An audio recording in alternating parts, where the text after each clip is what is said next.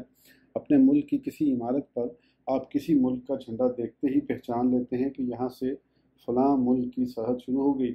اسی لیے اس علامت کی بڑی حفاظت کی جاتی اور اس کا بے حد احترام کیا جاتا ہے، حتیٰ کہ ایک محب الوطن اپنے جھنڈے کی حفاظت میں جان کی بازی تو لگا دیتا ہے، لیکن اپنے جیتے جی اس کو نیچا نہیں ہونے دیتا۔ ہر شخص کے نزدیک اس کی ضرورت اور محبت کے مطابق نشانی کی اہمیت اور اس کا احترام ہوتا ہے۔ حالت سفر میں مسافر کے لیے راستے کے بورڈ نہایت اہم ہوتے ہیں، کیونکہ ان کے بغیر وہ اپنی منزل نہیں پا سکتا، اور حالت جنگ میں سپاہی کے لیے اپنے ملک کا جھنڈا بے حد قابل احترام ہوتا ہے کہ دشمن اگر جھنڈے کی بے حرمتی کرتا ہے تو گویا پورے ملک اور قوم کی بے حرمتی ہے، اور اگر دشمن جھنڈے پر قابض ہو جاتا ہے تو پورا ملک اور اس کی قوم آزادی سے محروم ہو جاتی ہے، شکست خوردہ ہو جاتی ہے۔ اسی لیے مجاہدین اسلام نے ہر دور میں اپنی جان کی بازی تک لگائی، لیکن علم اسلام کو کبھی سرنگوں نہ ہونے دیا۔ ان باتوں کو ذہن میں رکھیے، پھر شاعر اللہ ان کی اہمیت اور احترام کا مطلب سمجھیے۔ شاعر اللہ یعنی اللہ کی نشانیاں ایسی تمام چیزیں ہیں جن کے دیکھنے سے مذہبی جذبات ابھرتے ہوں اور اللہ اور اس کے رسول سے نسبت و محبت کا احساس بیدار ہوتا ہو، دین کے لیے اثار و قربانی کا اضطراب پیدا ہوتا ہو۔ اللہ کی قدرت پر ایمان مزید قوی ہوتا ہے۔ لا تحلوا شعائر اللہ فرما کر واضح ہدایت دی جا رہی ہے کہ اللہ کی نشانیوں کی بے حرمتی نہ کرو، جبکہ ان کی تعظیم و احترام کو تقوی کی علامت قرار دیا گیا۔ سورہ حج 32-32۔ حقیقت یہ ہے کہ جو ادب و احترام کرتا ہے اللہ کی نشانیوں کا، تو یہ احترام اس وجہ سے ہے کہ دلوں میں تقوی ہے۔ یعنی شاعر اللہ کی تعظیم مومن ہی کرے گا کہ اسی کے دل میں تقوی ہو سکتا ہے، یا یوں کہیے کہ شاعر اللہ کی تعظیم ایمان و تقوی کی علامت ہے۔ ایسے شخص کو مشرک یا بدعتی وغیرہ کہنا نہ صرف جہالت بلکہ ایمان کے لیے خطرہ ہے۔ جہالت اس لیے کہ ایسے شخص کو مشرک یا بدعتی وہی کہہ سکتا ہے جسے شرک اور تعظیم کا فرق معلوم نہ ہو، کہ شرک تو اللہ کی ذات و صفات میں کسی کو اس کا ساجی یا ساتھی ٹھہرانا ہے، یا کسی کے لیے عبادات کا وہ طریقہ اختیار کرنا ہے جو معبود حقیقی ہی کے لیے مخصوص ہے، جیسے غیر اللہ کو سجدہ کرنا، جانور ذبح کرتے وقت غیر اللہ کا نام لینا، غیر اللہ کو حقیقتاً معاون و مددگار جاننا۔ جبکہ کسی کی تعظیم کرنا اور تعظیم کا طریقہ اختیار کرنا اللہ کے ساتھ خاص نہیں، بلکہ اللہ اور اس کے رسول صلی اللہ علیہ وآلہ وسلم نے خود قابل احترام لوگوں اور چیزوں کی تعظیم کا حکم دیا۔ جیسا کہ ابھی آپ نے پڑھا کہ شاعر اللہ کی تعظیم علامت تقوی ہے، پس تعظیماً کسی کے لیے کھڑا ہونا، کسی کا ہاتھ چومنا، یا کسی کو دعاؤں کی قبولیت کے لیے حاجت روائی کے لیے واسطہ وسیلہ بنانا، یا کسی قابل احترام چیز مثلا قرآن کریم، کعبہ وغیرہ کا بوسہ لینا تعظیم ہے، شرک نہیں۔ پس تعظیم کرنے والے کو مشرک یا بدعتی قرار دینا جہالت ہے اور ایمان کے لیے خطرہ، اس لیے کہ مومن کو مشرک قرار دینا اور قرآن کریم کے واضح حکم کی تعمیل کو شرک و بدعت قرار دینا کفر ہے۔ لہذا ضروری ہے کہ اس قسم کے فتووں سے پرہیز کیا جائے۔ اگر کسی کو یہ چیزیں خود پسند نہیں تو یہ اس کا ذاتی معاملہ ہے، لیکن عمل کرنے والوں پر فتویٰ لگانا اور انہیں عمل سے روکنا امت میں انتشار و افتراق پیدا کرنا ہے، جو شرعاً جرم ہے۔ قرآن کریم نے چند چیزوں کو شاعر اللہ قرار دے کر اشارہ فرما دیا کہ یہ چیزیں اور ان جیسی تمام چیزیں شاعر اللہ ہیں، ان کا احترام کیا کرو۔ مقام ابراہیم کو مصلی قرار دیا گیا صرف اس لیے کہ اس کا تعلق اللہ کے خلیل حضرت ابراہیم علیہ السلام سے ہے، جو اس حقیقت کو سمجھ لینے کے لیے کافی ہے کہ جن چیزوں کی نسبت اللہ کے حبیب افضل الانبیاء صلی اللہ علیہ وآلہ وسلم سے ہو وہ یقیناً قابل احترام ہیں۔ ابراہیم علیہ السلام جس پتھر پر چند مرتبہ کھڑے ہوئے تو وہ مصلی قرار پایا، تو کیوں نہ وہ مقام روضۃ من ریاض الجنہ جس پر سید الانبیاء صلی اللہ علیہ وآلہ وسلم برسوں متواتر چلے، اور کیوں نہ اس مقدس محراب میں سجدہ کرنے کو ذریعہ مقبولیت یقین کیا جائے جس میں نبی مکرم علیہ السلام نے ہزاروں سجدے کیے، اور کیوں نہ اس روضہ مقدس کو رحمت باری کے نزول کا مرکز جانا جائے۔ جس میں رحمت للعالمین صلی اللہ علیہ وسلم زندہ آرام فرما ہیں اور اپنے غلاموں کے حال کو ملاحظہ فرما رہے اور ان کی باتوں کو سماعت فرما رہے ہیں۔ غرض یہ کہ مقام ابراہیم کو مسلح قرار دے کر دعوت دی گئی کہ میرے محبوب علیہ السلام کی طرف جس چیز کی بھی نسبت ہو جائے وہ تمہارے لیے معظم و محترم ہے، چاہے وہ انسان ہو، اس کا تعلق حیوانات سے ہو، نباتات یا جمادات سے۔ صفا و مروہ مکہ کی دیگر پہاڑیوں کی طرح دو پہاڑیاں ہیں، لیکن انہیں شاعر اللہ قرار دیا گیا، جبکہ ان کا تعلق کسی نبی سے نہیں بلکہ نبی کی بیوی حضرت حاجرہ رضی اللہ عنہا سے ہوا، وہ بھی صرف اتنا کہ وہ اس پر ایک مرتبہ اپنے بیٹے کے لیے پانی کی تلاش میں دوڑیں۔ نبی کی بیوی کو نبیہ نہیں صرف ولیہ اللہ کی نیک بندی کہا جا سکتا ہے۔ اللہ تعالیٰ کی ایک صالح بندی کی نسبت سے یہ پہاڑیاں اس قدر قابل احترام ہو گئیں کہ قرآن کریم میں ان کا ذکر محفوظ کر دیا گیا، انہیں شاعر اللہ قرار دیا گیا۔ زائرین کعبہ کو ان کی سعی کا حکم دیا گیا، صرف اس لیے کہ ان پہاڑیوں کو عظمت بخشی جائے یا اس لیے کہ حضرت حاجرہ رضی اللہ عنہا کی عطا کی حفاظت کی جائے۔ نہیں، کیوں ان دونوں باتوں میں نہ دنیا کا کوئی فائدہ نظر آتا ہے نہ ہی دین کا۔ عقل و فہم کا تقاضا ہے کہ احکام الہی میں ایسی حکمت تلاش کی جائے جس سے دین و دنیا کا فائدہ معلوم ہو۔ پس علماء کرام کو اس میں حکمت نظر آتی ہے، اور یہی حق ہے کہ نبی آخر الزمان صلی اللہ علیہ وآلہ وسلم کے غلام صفا و مروہ کی تعظیم سے ان چیزوں کی تعظیم کی تعلیم حاصل کریں جن کی نسبت ان کے اسلاف، بزرگوں اور اولیاء کرام سے ہو، اور ان حضرات کی اداؤں کو اپنائیں جو تقوی و پرہیزگاری کا پیکر اور اتباع سنت کا نمونہ تھے، کہ یہ حضرات بلا شبہ ابراہیم علیہ السلام کی ایک امتیہ، ایک ولیہ سے افضل ہیں۔ بدن قربانی کے جانوروں کو شاعر اللہ قرار دیا گیا، صرف اس لیے کہ یہ جانور ہماری اتنی فرما برداری کرتے ہیں کہ اپنی جان تک پیش کر دیتے ہیں اور ہمارے لیے اللہ کے یہاں سے اجر و ثواب کے حصول کا ذریعہ بنتے ہیں۔ قیامت کے دن پلسرات پر یہی ہماری سواری ہوں گے، صرف اس لیے یہ شاعر اللہ قرار دیے گئے کہ ان کا احترام ہمارے لیے لازم ہو گیا، اس طرح کہ ہم ان کو پالیں، ان کی خدمت کریں، ان پر سواری نہ کریں، نہ ان پر بوجھ لا دیں، نہ ان کے دودھ اور بالوں سے فائدہ حاصل کریں۔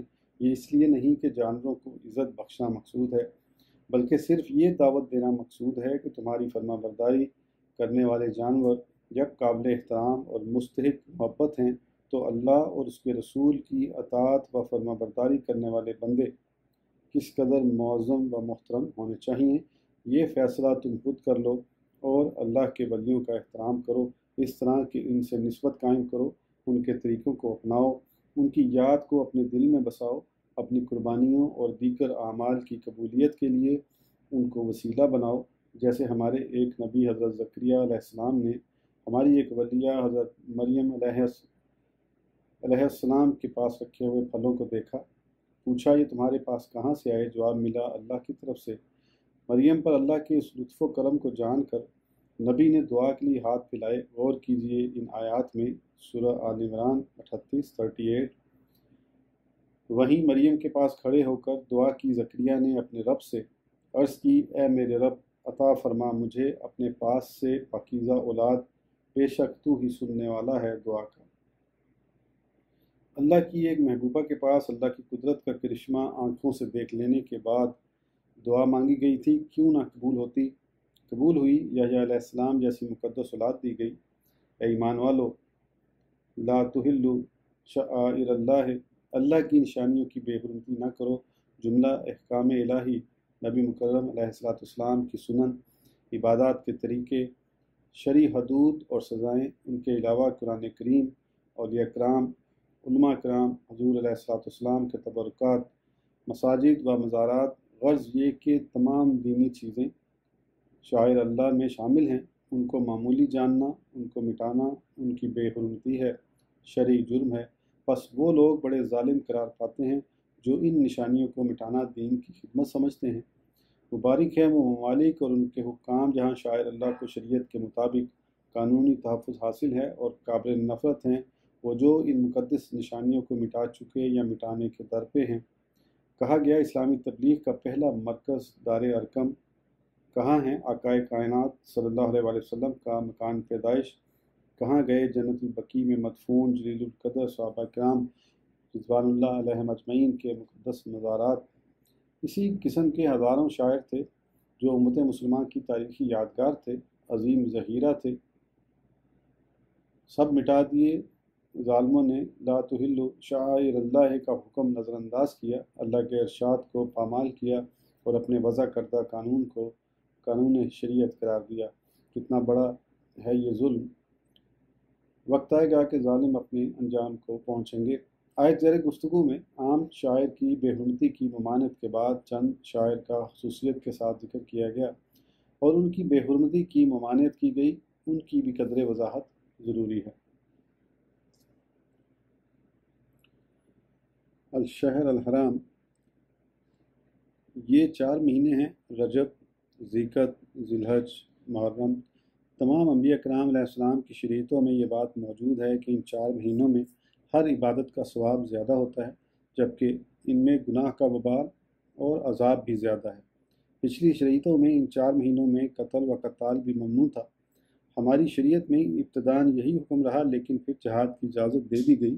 وہاں حرمت و عظمت باقی ہے۔ قرآن کریم میں ان مہینوں کا ذکر موجود ہے۔ سورۃ توبہ 36 بے شک مہینوں کی تعداد اللہ کے نزدیک 12 ماہ ہے۔ کتاب الہی لوح محفوظ میں جس دن سے اس نے پیدا فرمایا آسمانوں اور زمین کو، ان میں سے 4 عزت والے ہیں، یہی دین قیم ہے۔ پس نہ ظلم کرو ان مہینوں میں اپنے آپ پر گناہ کر کے، اور جنگ کرو تمام مشرکوں سے جس طرح وہ سب تم سے جنگ کرتے ہیں، اور خوب جان لو کہ اللہ پرہیزگاروں کے ساتھ ہے۔ یعنی سال کے مہینوں کی تعداد 12 ہیں جو لوح محفوظ میں موجود ہے۔ اس کے حساب کی ابتدا اس دن سے ہوئی ہے جس دن سے اللہ نے آسمانوں اور زمین کو پیدا فرمایا۔ یہ اللہ کے مقرر کردہ مہینے ہیں، کسی انسان کے بنائے ہوئے نہیں۔ ان میں سے 4 مہینے خصوصی طور پر محترم اور معزز ہیں، لہٰذا ان میں خصوصیت کے ساتھ گناہوں اور برائیوں سے بچنا چاہیے۔ ہاں، جہاد کی اجازت ہے جو پچھلی شریعتوں میں نہ تھی، کیونکہ کفار و مشرکین بھی اگرچہ ان مہینوں کا احترام کرتے تھے اور ان میں قتل و قتال سے باز رہتے تھے، لیکن انہوں نے زندگی کے دوسرے اصولوں کی طرح اس قانون الہی کو بھی بے اعتدالی، ہوا و ہوس اور خود غرضی کی بھینٹ چڑھا رکھا تھا، اور ان کا حال یہ تھا کہ اپنی ضرورت کے مطابق ان مہینوں میں رد و بدل کر لیتے تھے۔ مثلا اگر انہیں محرم میں جنگ کرنا ہوتی تو وہ محرم کو سفر قرار دے لیتے اور سفر کو مؤخر کر دیتے تھے، کیونکہ ان کے لیے متواتر 3 مہینے تک قتل و غارت سے رکا رہنا بہت دشوار تھا، جبکہ مسلمانوں کو تو اللہ کے حکم کے مطابق ان مہینوں کی حرمت کی پابندی کرنا تھی۔ اب اگر ان مہینوں میں جہاد حرام رکھا جاتا تو بددیانت دشمن کو تو خوب موقع ہاتھ آ جاتا، وہ اپنے مہینوں کو تبدیل کر لیتے اور مسلمانوں پر حملہ کر کے ان کا صفایا کر دیتے۔ مسلمان حکم الہی کی پابندی کے باعث جواب دینا تو کیا، ان کی تلواروں تلے تڑپ بھی نہ پاتے۔ پس اللہ نے کرم فرمایا اور مسلمانوں کو ان مہینوں میں بھی جہاد کی اجازت دے دی تاکہ وہ اپنا تحفظ بھی کر سکیں اور اگر ضرورت ہو تو حملہ آور بھی ہو سکیں۔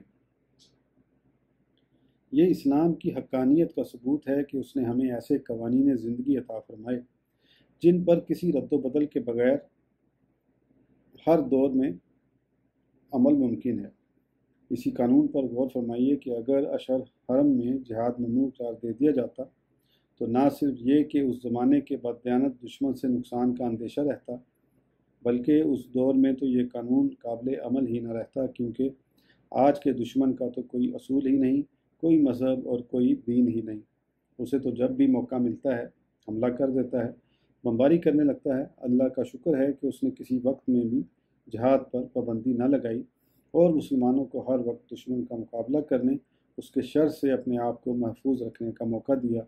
یہی حال اسلام کے دیگر قوانین کا ہے کہ وہ ہر دور، ہر مقام کے لیے قابل عمل ہیں۔ مسلمانوں کو نہ ان میں کسی تبدیلی کی ضرورت پیش آتی ہے اور نہ ہی تقاضۂ وقت سے مجبور ہو کر حکم عدولی کی۔ ہدی اور قلائد۔ حرم کعبہ میں قربان ہونے والے جانوروں کو ہدی کہا جاتا ہے، اور بطور علامات ان کے گلوں میں جو ہار ڈال دیے جاتے ہیں قلائد کہلاتے ہیں۔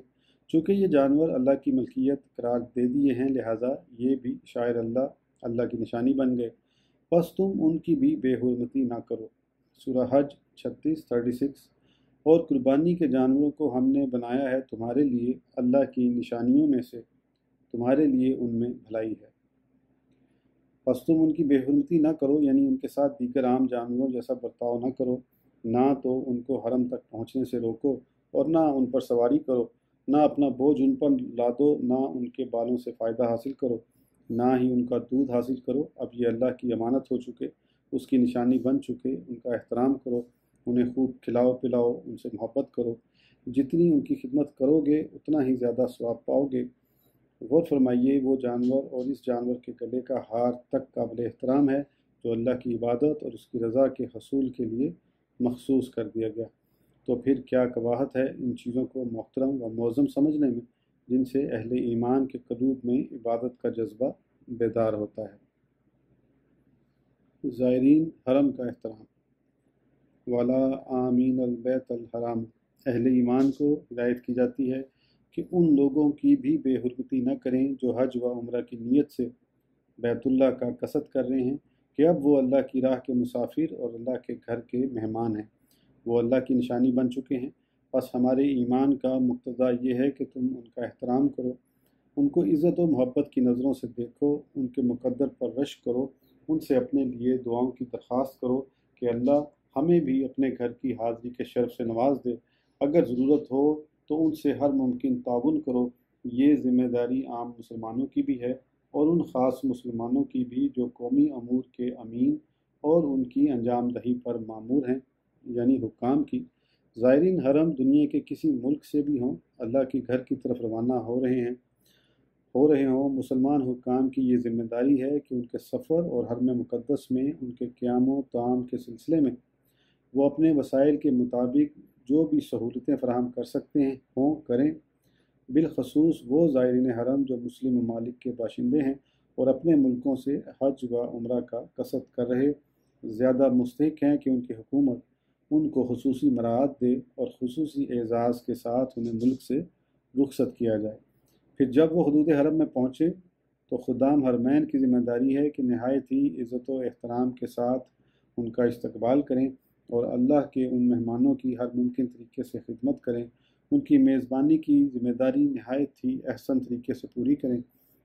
اس میں شک نہیں کہ بحمداللہ عامۃ المسلمین زائرین حرم کا احترام آج بھی کرتے ہیں، لیکن مسلم ممالک کے حکام نے جس طرح دیگر شرعی احکام کو پامال کیا ہوا ہے اور وہ جس طرح دیگر شاعر اللہ کی توہین کے مرتکب ہیں، اسی طرح انہیں اس واضح ہدایت کا بھی کوئی احساس نہیں۔ یہی وجہ ہے کہ آج سوائے سفر حج و عمرہ کے باقی ہر قسم کے سفر کے لیے سہولتیں مہیا ہیں۔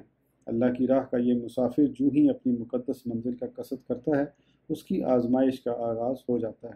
سب سے پہلے اپنی حکومت سے اجازت، کرنسی کے حصول کا مرحلہ، پھر سعودی سفارت خانے سے ویزا حاصل کرنے کی مشقت سے واسطہ پڑتا ہے۔ ویزے کا حصول بھیک مانگنے سے بھی زیادہ دشوار ہوتا ہے۔ مطلوبہ دستاویزات پیش کر دینے کے بعد بھی جھڑکیاں اور دھکے کھانے پڑتے ہیں۔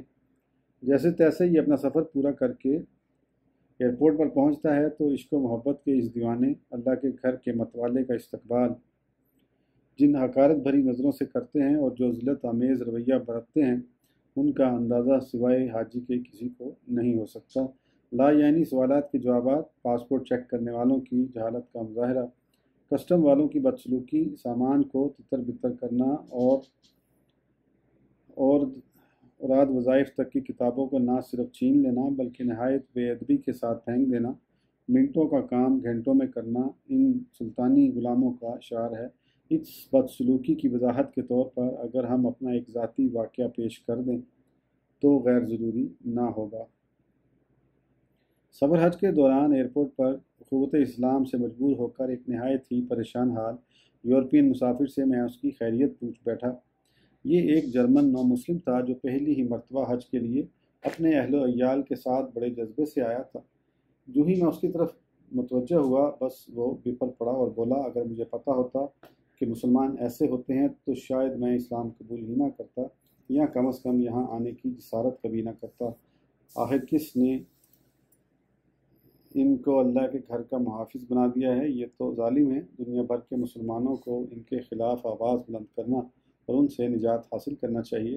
میں نے اس سے اظہار محبت کیا، اس کی ہمت افزائی کی اور مزید حال معلوم کیا تو اس نے بتایا کہ میری 3 سالہ بچی راستے میں بیمار ہو گئی، اس وقت اسے ڈاکٹر اور دوا کی سخت ضرورت ہے۔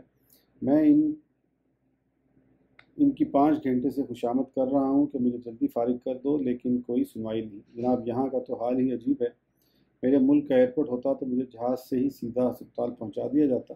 بہرحال مجھ سے جو کچھ ہو سکا میں نے کیا، اور چند گھنٹے بعد اسے اس جیل سے رہائی دلانے میں کامیابی ہوئی۔ حرم شریف میں اس شخص سے اتفاقاً ملاقات ہو گئی تو پتہ چلا کہ اس کی بچی کا انتقال ہو گیا۔ ہمیں نہایت صدمہ ہوا اور دعا کی کہ اے اللہ تو اپنے اس بندے کے ایمان کی حفاظت فرما، ان کی بدسلوکی کے سبب اسے ایمان کی دولت سے محروم نہ کرنا۔ بہرحال ایئرپورٹ کے سخت مرحلے سے نجات کے بعد حرمین شریفین میں قیام کے دوران معلمین، ہوٹل کے مالکان، ٹیکسیوں اور بسوں کے ڈرائیوروں وغیرہ کا رویہ بھی کچھ کم حد تک امیز نہیں ہوتا۔ ہر قدم پر ذلت و خواری کا سامنا رہتا ہے۔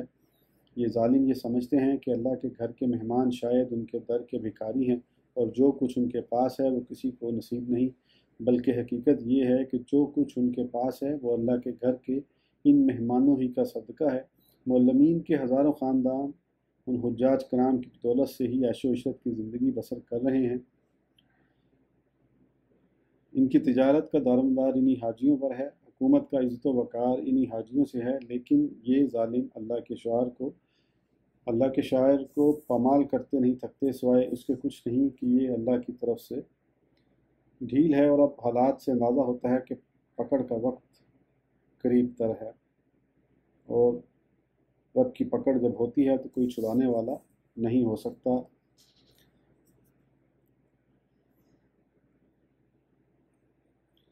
زائرین حرم کے احترام کی ہدایت کے بعد اہل ایمان کو اجازت دی گئی کہ احرام کی پابندی ختم ہو جانے کے بعد تمہیں شکار کرنے کی اجازت ہے۔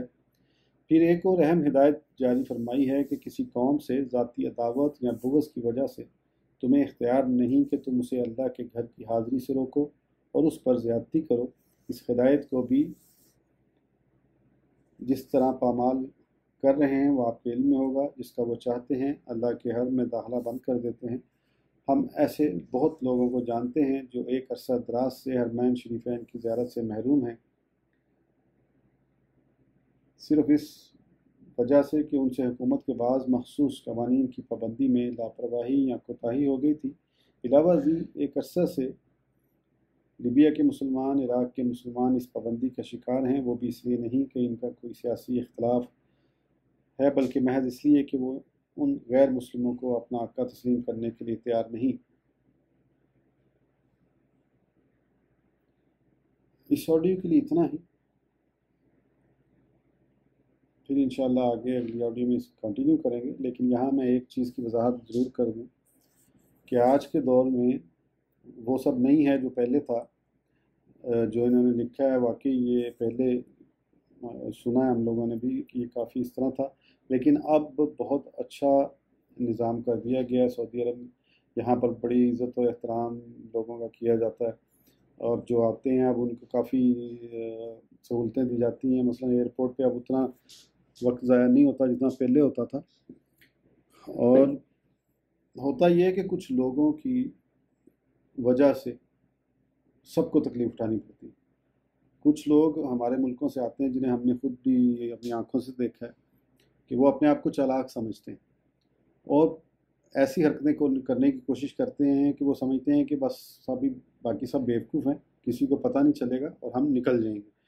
ان کی وجہ سے پھر کچھ اچھے لوگوں کو بھی مشکلات کا سامنا کرنا پڑتا ہے۔ میں ایمانداری سے آپ کو یہ بات بتا رہا ہوں، اپنے اوپر رکھ کے سوچیں، جب اتنے بڑی تعداد میں اللہ کے مہمانوں کو سنبھالنا ہو، ان کا انتظام کرنا ہو، تو بہت بڑی تعداد اور بڑی ہمت اور بڑا یعنی ایک جو لوگ وہاں کام کر رہے ہوتے ہیں ان کے لیے بھی مشکل ہوتا ہے کہ وہ لوگوں کے ساتھ ایک اچھا برتاؤ رکھیں کنٹینیوسلی، کیونکہ اچھے اور برے سب آئے ہوتے ہیں اس میں۔ یقین کریں ایسے لوگ بھی ہوتے ہیں جو آئے تو عمرے کے لیے ہیں، آئے تو حج کے لیے ہیں، لیکن اپنی عادتوں کو چھوڑ کے نہیں آتے۔ ہم نے اپنی آنکھوں سے دیکھے ہیں ایسے لوگ حرم میں بیٹھے ہوئے ایک دوسرے کا حق مارتے ہیں، ایک دوسرے کی جگہ زبردستی لے لیتے ہیں، جتنا مرضی انہیں سمجھاتے نہیں کہ بھئی وہاں فلانا بندہ بیٹھا ہوا ہے، وہ 2 سیکنڈ کے لیے گیا ہے، آتا ہے ابھی نہیں، تو وہ پھر جب ایسے لوگوں کو کنٹرول کرنا پڑے تو پھر آپ سمجھدار ہیں، کسٹمر سروس جسے کہتے ہیں نا، کسٹمر سروس بہت مشکل کام ہوتا ہے۔ آپ کتنے گھنٹے بیٹھ کے کسی کے ساتھ اچھا برتاؤ کر سکتے ہیں کنٹینیوسلی، جب بہت زیادہ پھر آپ کو پتہ ہو کہ اب آپ بندہ چڑ بھی جاتا ہے سم ٹائم۔